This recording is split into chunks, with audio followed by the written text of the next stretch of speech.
Katie, can you hear me? Yeah? Check 1, 2.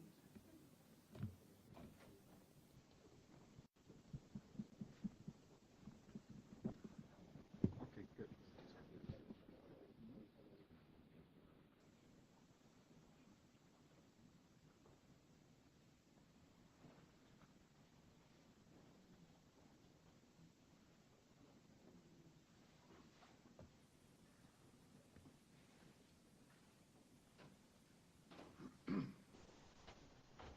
Good afternoon, everybody. My name is Deputy Chief Derek Swope of the Altoona Police Department. Today we're going to go through an incident that occurred in the city of Altoona. This morning at approximately 9:14 a.m., Altoona police officers received a call of a suspicious male at a local restaurant.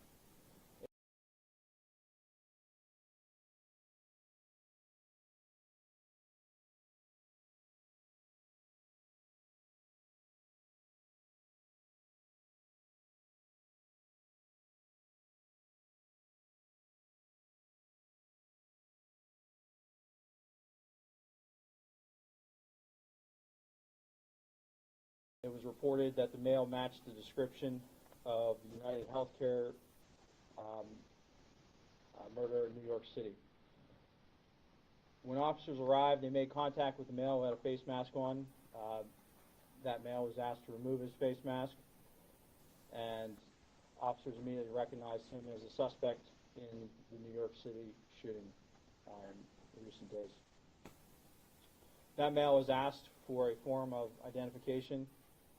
He then provided a fake identification card out of New Jersey. After a brief investigation, it was determined that a United States passport that identified him as, Luigi Mangione. From there, continued search of his property. A firearm was located, and a suppressor was also located. There were also other items of evidentiary value that were located that would assist in this investigation.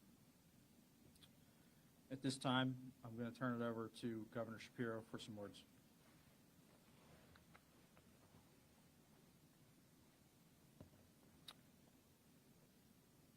Thank you, Deputy Chief Swope, and let me acknowledge and thank the law enforcement who I'm joined with today, beginning with Lieutenant Colonel Bivens of the Pennsylvania State Police. I want to thank Senior Special Supervisory Agent Szabo from the FBI, and acknowledge NYPD Commissioner Daughtry and the women and men of the NYPD who join us here today, District Attorney Weeks, who you will hear from shortly, and I just concluded a briefing with Mayor Adams and Commissioner Tisch from New York.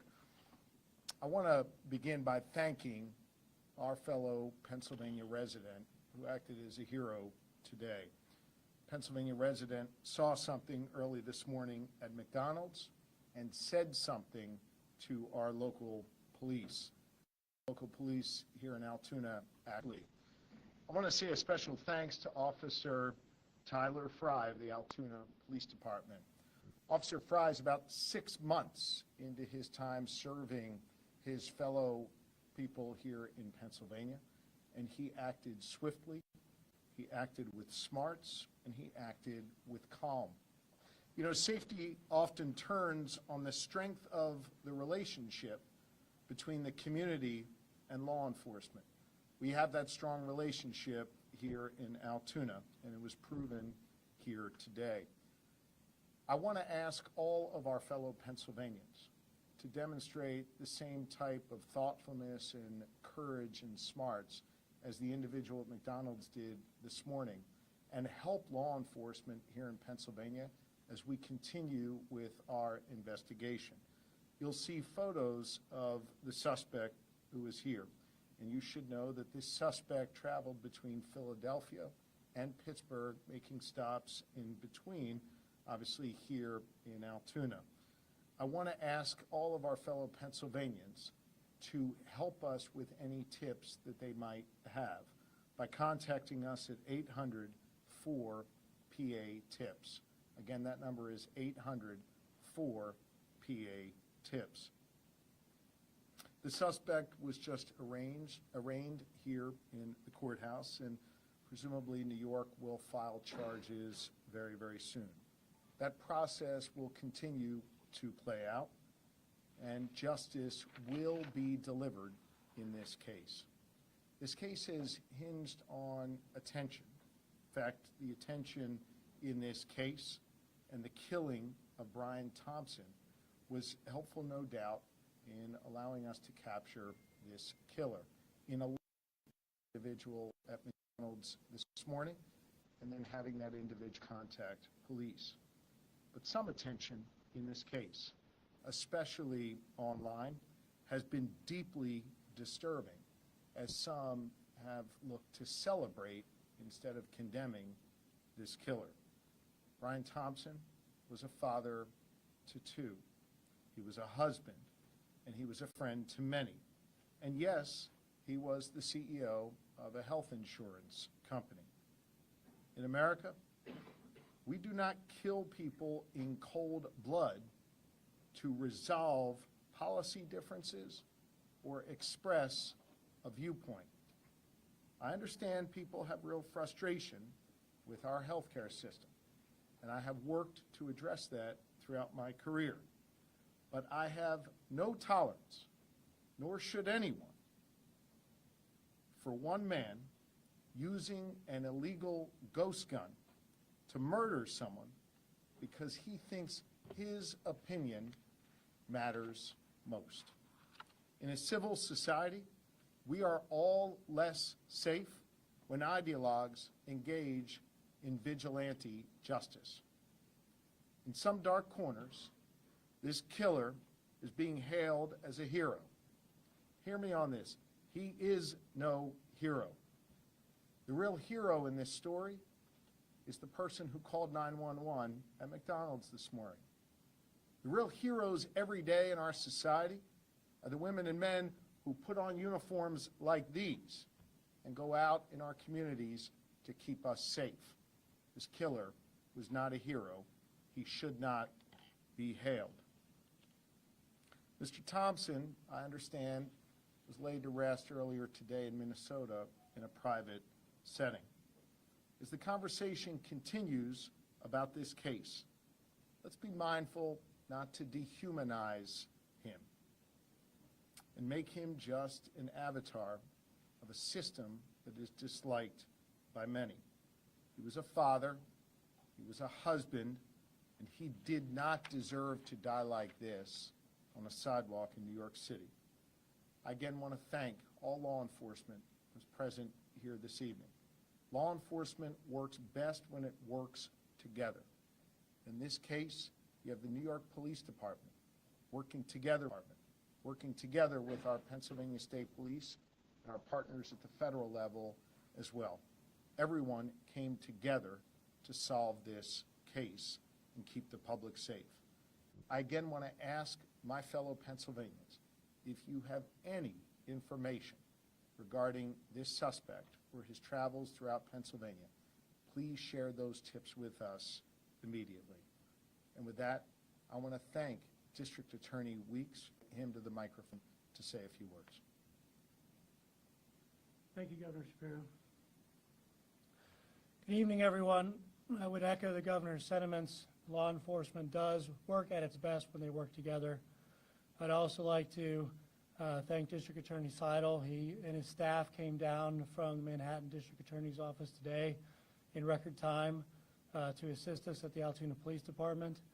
And as the governor stated, the State Police, the Altoona Police Department, the FBI, the New York City Police Department, Logan Township Police Department, the Blair County Sheriff's Department, and other agencies all worked together today to do what needed to be done to seek justice. I often brag about how the community in Blair County isn't afraid to say something, to report a crime, to contact local law enforcement.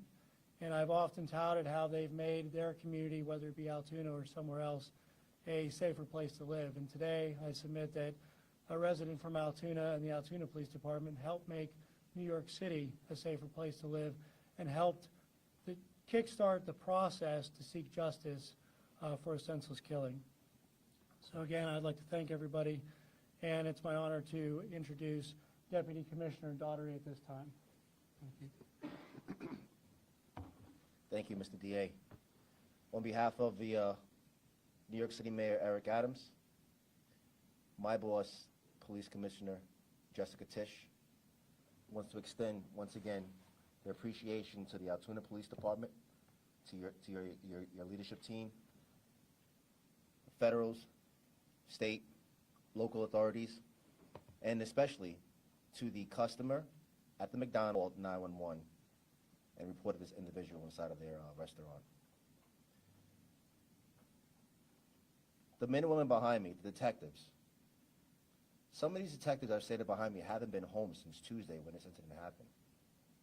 They've been working this case tirelessly around the clock. And when they got that phone call to go see if this was the individual that they were looking for, that's dedication. Their commitment to bringing this individual to justice is just standing behind me. And on behalf of the mayor and the police commissioner, they extend their thanks and appreciation to you as well. That think that they want to commit a crime in New York City and cross state lines, county lines. The message is very clear. Police Commissioner Tisch's police department will find you and bring you to justice. Just look behind me. Thank you.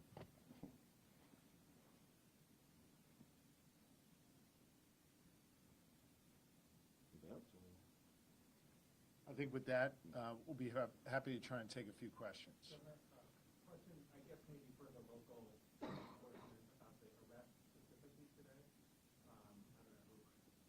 We'll defer to Altoona Police. I guess I'm curious if we could hear a little bit more about the dynamic, if you could touch the police there. We could hear a little bit more about the dynamic inside that McDonald's. I know there was some detail in the affidavit about what happened when the individual was asked if he's been to New York. Could you speak a little bit to his demeanor and how that played out? Sure. So it was a peaceful arrest, first and foremost.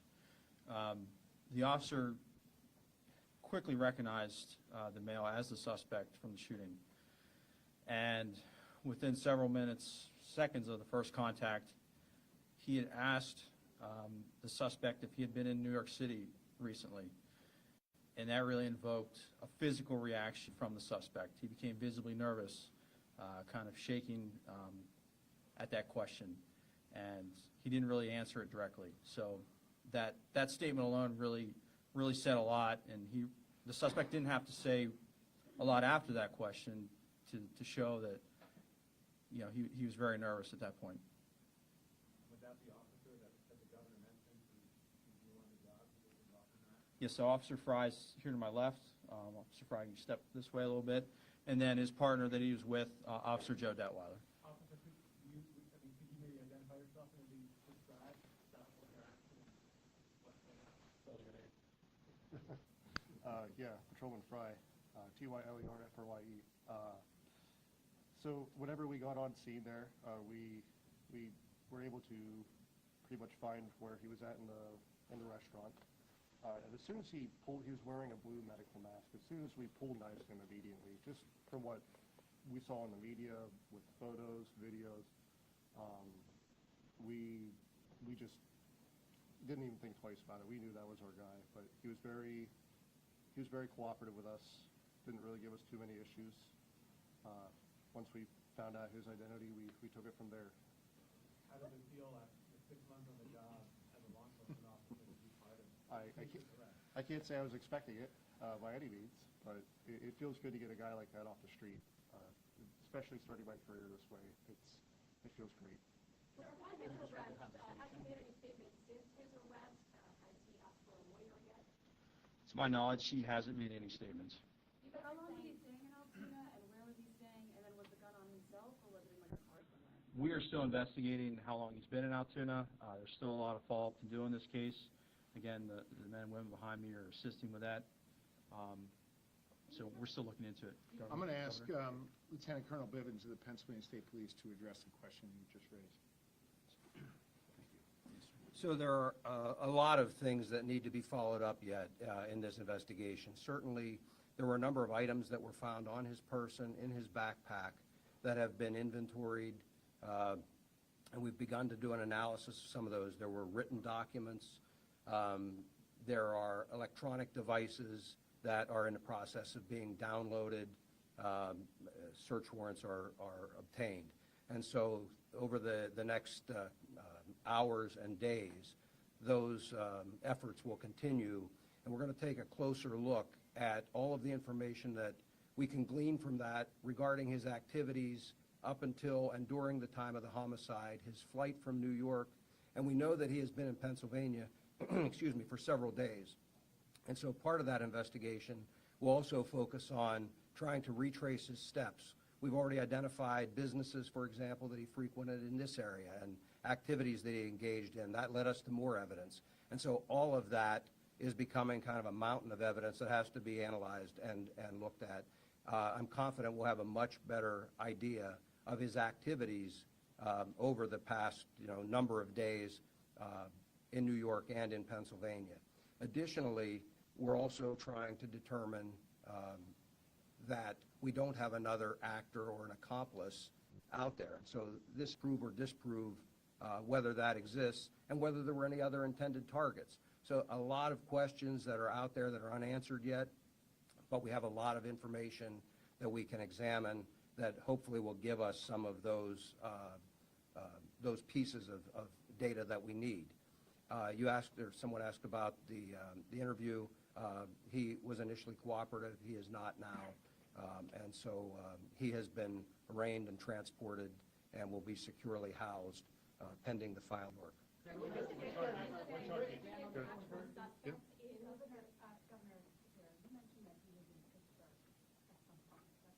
Yes. We're not going to get into any more details at this time. We would like to hear from any Pennsylvanian or any Pittsburgher who had any sightings or any dealings with the individual. That's why I specifically asked for anyone with tips to share that with us. About the extradition to New York, how does that process work? I know that you have your peace deal, but what happens with the New York part of it? And how long does it take? Thank you. So that answer depends. Once the charging documents are filed in the state of New York, we will file a fugitive justice complaint against the defendant. He'll be brought before a common pleas judge shortly thereafter, and the defendant will be presented with the option to waive his extradition. If he waives his extradition, we of course will make him available to the NYPD and the Manhattan District Attorney's Office as soon as we're able to arrange his transportation there. If he contests it, that process typically takes between 30 and 45 days to do the requisite paperwork, but we do that all the time in our office, and that's kind of a normal procedure. On the matter of the backpack itself right now, the backpack itself, you had the one that was in New York. Do we know if that's the same one that he had at the time of the shooting there, or is this backpack that he had here one that he may have acquired? And the findings inside, the gun, the silencer, and cash, some foreign currency as well, is that correct?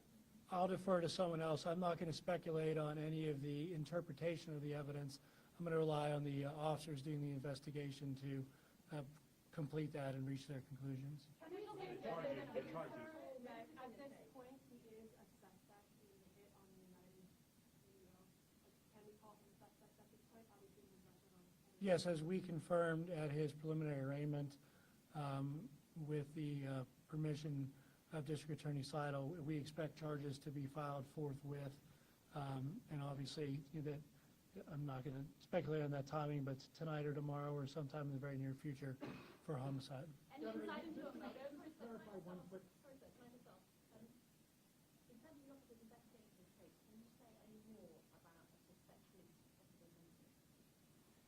So at this point, we're not going to comment on that. I mentioned that there is certainly everything has been or will be shared with NYPD, but there is other information that really doesn't even pertain to that investigation. It, again, focuses more on his activities here in Pennsylvania and other travels. So all of that hopefully will shine more light on it. There is some information that gives us some insight into his thinking, but again, all part of the ongoing investigation, way too early to discuss that. As far as the NYPD, we're not going to be commenting on the investigation steps here.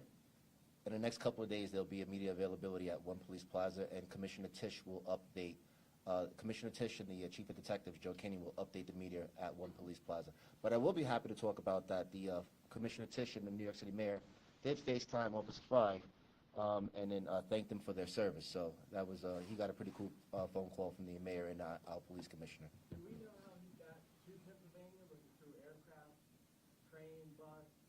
How did he arrive in Pennsylvania? Again, we do have a good idea of that, but all part of the ongoing investigation. But just to clarify, Governor, you had suggested, I think I heard you, I want to make sure I heard it right, that here, or is that can you be any more? Ongoing investigation, and so yes, we do have a good idea how he got from, and so before we start laying out a timeline of his travel, we really need to work through all of that, and so we know that at some point it is likely he was in a variety of locations across the state, to include Philadelphia, Pittsburgh, and points in between. Again, that'll all be part of the, logically, he's caught here in Altoona, so logically, he was in those locations first. But again, the timeline of all of that will be part of the ongoing investigation. Guy's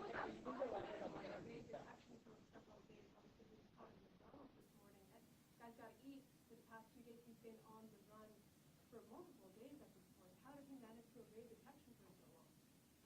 So I think, again, as part of the ongoing investigation, when we determine where he's been, where he stayed, those kinds of things, we may be able to answer some of those questions.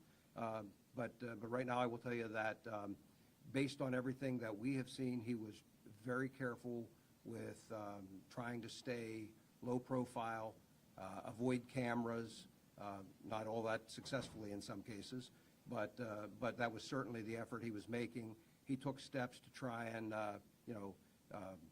avoid detection with some of the electronic devices and things as well. So again, all part of the investigation, but clearly, somebody that was very security conscious and trying to avoid someone identifying. He has no criminal record, and this is a name that was not previously known to law enforcement? I am not aware of a criminal history on this Could you individual. speak to those tech evasion devices? It was mentioned in the hearing, and then the defendant said that those were waterproofing bags. Could you speak a little bit more to what was taken into evidence today? No, not at this point. Again, I've spoken generally about what's there, but at this point, everything remains under investigation, and we'll have much more information, and New York will certainly have information for you in the future. How confident are you this is the suspect? Is there still a search for any other suspects other than the accomplice or potential accomplice?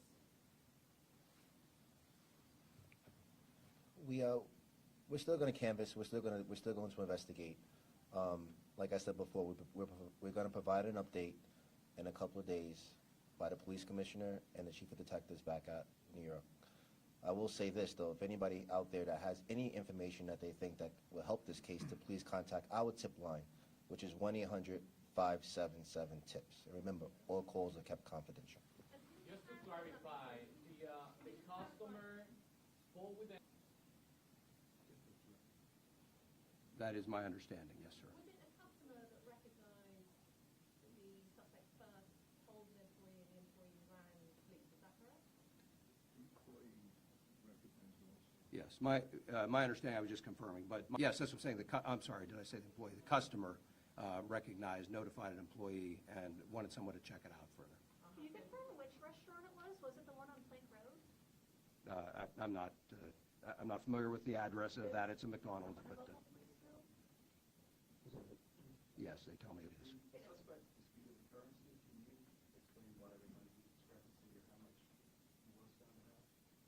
Again, we're not going to talk about what was found in the bag. We have accurately cataloged everything that was in there, and that'll be a matter for the future. DA Weeks, could you repeat what you said in court about that money? I certainly stand by all the comments I made at the preliminary arraignment, but I'm not going to comment any more on the evidence at this time.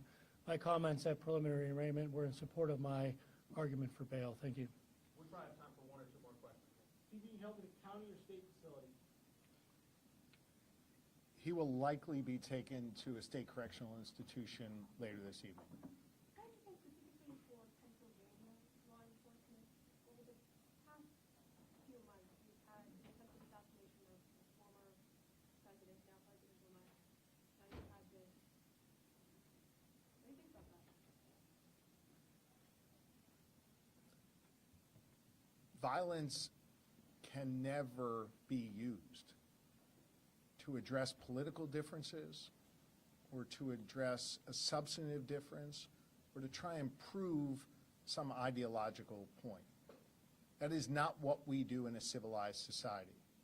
That was true in Butler. It was true in New York City's country. The person, the suspect here, who shot at that CEO and killed that CEO is a coward, not a hero. And we need to make sure that in this country, we get back to having a civil discourse about our differences. And that is an important lesson coming out of Pennsylvania, and it is one that I think the rest of the nation needs to hear as well.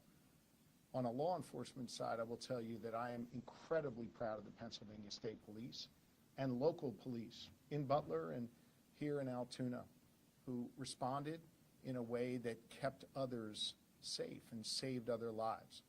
That was true at the fairgrounds in Butler, and it was true here today in Altoona.